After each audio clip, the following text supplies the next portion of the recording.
You actually picked the Broncos to go 2-14, the Jets to go 3-13, and the Vikings to go 5-11. So let me ask you, Adam.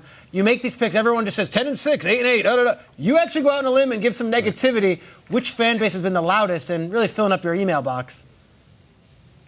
Yeah, I would say all of the above, the ones that you've mentioned. I'll say, and I appreciate you looking out for me and everything. I've seen a lot of clown emojis over the last couple of days. But you know what? Really, step up your game on that, because some of you have really put some effort into ripping me. I will even say this. The next generation of filmmakers, the next Jon Favreau or the next Christopher Nolan or the next Kevin Smith. No. They're not making motion pictures. What they're doing is they're ripping me on YouTube, and the production value is through the roof. And you've mentioned some of those teams. The Broncos fans are all over me, They don't get mad at me that John Elway bucked the NFL trend of hiring younger coaches and getting more mobile quarterbacks by finding the oldest rookie coach in the last 10 years, one of the most unmobile quarterbacks in Joe Flacco. And then you have the Jets fans. They're upset at me now. Not as upset as they're going to be when they figure out that Dowell Loggins is their offensive coordinator. And then there's the Redskin fans who keep coming after me.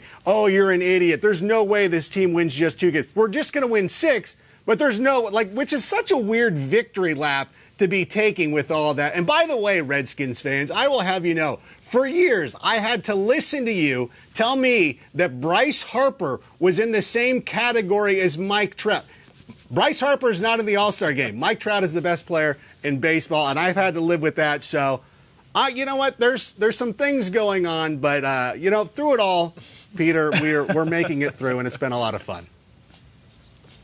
You tell him, Adam, but I don't believe you completely, because where there's bad, there's also good. You're getting love from fan bases as well, because you are calling some really successful seasons for some teams, most specifically, and I know that you're a Bears fan. You said that the Packers are going to go 12-4. I'm hoping this is some reverse juju situation that you're casting upon Appleton and Green Bay and Waukesha, but what's the deal, 12-4?